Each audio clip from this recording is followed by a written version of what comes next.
afternoon this Wednesday, January 19th. Breaking protocol instead of a newsletter today.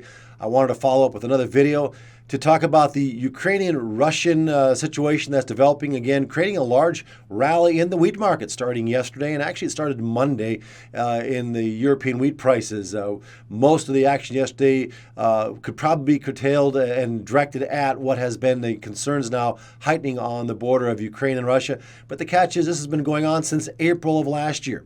And since January 5th, they already had sent notice from Russia to the embassy in Ukraine that their non-essential staff should start leaving Ukraine. And of course, on Monday, they came up with the news where they want their embassy vacated. And to the north, Belarus, we were seeing that friendly state to Russia doing what you would call friendly fire war games with the Russian military in Belarus, so to speak, shooting in the hills that made the Ukrainians to the north now feel concerned. So let's walk through some maps of Ukraine, talk about what's happening, why the price of wheat is rallying. We talked about this last April. And with that, we'll also discuss soybeans and corn in their sharp rally. First, let's take a look at the map of the Black Sea region. Here's the Black Sea. You have Crimea, which was seceded away from Ukraine back in 2014. Russia is to the east. Belarus to the north. Of course, all these countries, Lithuania, Latvia, and Estonia, they were all part of the Soviet Union empire. All these countries were. And then, of course, in 1991, they all broke away into individual states. Well, Belarus still remains friendly with Russia, has pacts with them, just as Kazakhstan does down towards the southeast. But Ukraine, prior to 2014, was also Russian friendly. And then, depending on what stories you want to read and talk about, in 2014, they think our CIA had a duly elected Ukrainian president removed, and then a more Western favored president was installed in Ukraine, in Kiev, back in 2014. And so this is this fight that now NATO wants to bring Ukraine into the whole PAC protection of the North American Treaty Defense System, and that would imply Ukraine can bring missiles and put defense missiles armed by the U.S. government, that can reach into Moscow within 16 minutes. Russia will have nothing to do with that, because that's like the Cuban Missile Crisis when they had missiles within 15 minutes of Washington, D.C. Well, if Ukraine went into the NATO North American trade alliance, that would cause a situation where, again, missiles could be lined up here, NATO missiles built in the U.S. that could reach Moscow in about 15 minutes. Again, Russia likely has the right to argue against this, and so there's been discussion they want to take back Ukraine. It's not so much about taking back, it's just they don't want them in NATO. And so whether it comes to blows or not, I think it's very unlikely on these borders we're going to see something happen, because we just went through a full moon, by the way, and it's so advertised, every news source is lining up wanting to take pictures of the war that's about to happen, which isn't going to be. I think what Russia is doing, it's making its point with its military defenses on each side of the border that, you know what, we're not afraid to use this stuff. But they're not likely to. And our only action is the U.S. is not going to step in and help fight, other than today. It's announced that our Secretary of State, Bilkin, was over there, gave $200 billion of defense equipment to help defend themselves if attacked from Russia. Whether that is a deterrent or not, we'll see. But the thing that we have as a country and that Biden has that can affect Russia as we move forward, and especially when we look into these areas of Russia where it's what they really want is they want Donbass, which is mostly Russian-speaking, and Slavia, Ukraine area. They would like to annex that if they could, kind of like Crimea was annexed. And why is that? Well, the red reflects all the Russian-speaking people, if you look at this scale over here, and all the blue is Ukrainian. Well, Crimea was Russian, and Russia wanted Crimea back because it was the only warm water port they could have throughout the winter. So they wanted that. And as you can see towards the east, those lines I was drawing, it's split. Russian, they call them Russian separatists. They're favoring breaking away, going back to Russia, whereas the western two-thirds of Ukraine is just happy with the way things are. And so this is what this fight is about. And if Ukraine was somehow taken over by Russia, which is unlikely, but it would bring an impasse in operations of wheat sales, then that's why the price of wheat has been rising. And so let's talk about wheat production in this area. Top wheat producing countries in the world: Well, China is number one, but they keep the wheat for themselves, so they don't count. India is number two, but they keep the wheat for themselves. They stopped being a net importer back in the late 90s.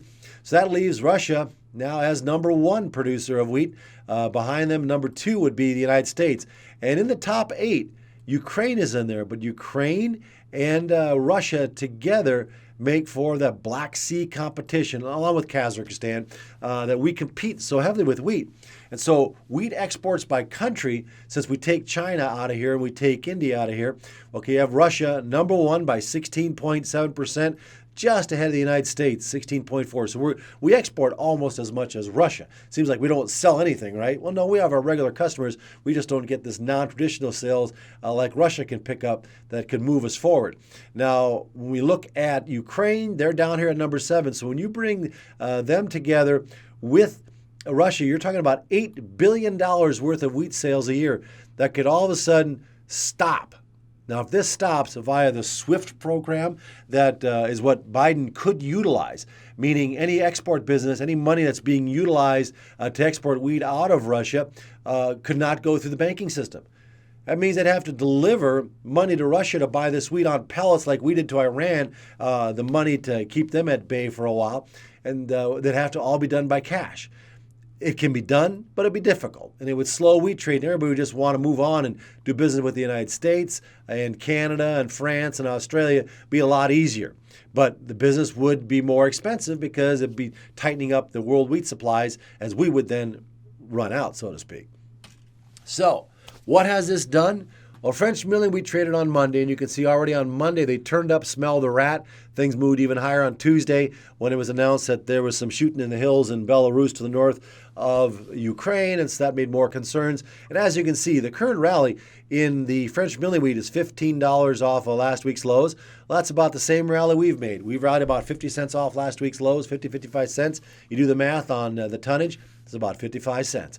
They could go a little farther here if they want on technical aspects, but overall, we're still considerably off the highs made for world values last fall when we talked about the $310 to $320 metric ton mark. Now, we bring this over to Kansas City wheat. In 2 days, we've jumped off of last week's lows, literally 7 cents. We hit 801 late in the session today before going out at 798. Today's highs is at the 50-day moving average. Yesterday's video we talked about. $8 to $8.10 is where we could probably quickly pop into. And then from there, well, so to speak, the shooting's going to have to start in order to keep going higher, or we're going to start seeing some wiggle waggling. And if you were somebody that missed out on wanting to make some wheat sales, this bounce that maybe can carry into tomorrow some more is something to look into. Same thing goes with Minneapolis wheat. Many were concerned in this free fall. They missed out on a sale. Well, further lift here probably to the 960, 70 area. Probably be something you'd want to sell into this area if we can get some further scare rally into this, because further strength until the shooting starts, so to speak, is going to be required from the dryness in the southern plains that now doesn't look to have any rain on the way well into mid-February, probably to the opening of March. This wheat's going to come out of dormancy and look like garbage, awaiting rains to ever arrive. And so there's a rally coming into spring, but this Russian-Ukrainian concern probably got us on a fast-track start. Chicago wheat also bouncing here, and now I'd say about the 822 area. Probably got this 805 area from this high. Something in the 805 to 820 area on further strength likely is going to cause a problem. Again, until the shooting starts, we're going to see some consolidation of recent sharp gains. Soybeans came alive today. Surprise, surprise. Drought rain not panning out as being forecasted. Southern Brazil, northern Argentina are not going to get rain now. It looks like for the next 2 weeks that are going to amount to much over a half an inch maybe. But they are going to cook. That they get to keep. 102-degree temperatures today, 105 through the end of the week. And so southern Brazil, northern Argentina continuing to lose production. We likely put in our wave 4 here then yesterday. We're starting wave 5, which can subdivide. Wave 4 bottomed. Probably could. We did confirm breaking out above the downtrend line. To me, that's a technical that this wave structure down is done. Also is basically a 3-wave pattern, which is corrective in nature. You know, if you're a 5-wave pattern, that's bearish in nature. You want to climb in a 5-wave pattern.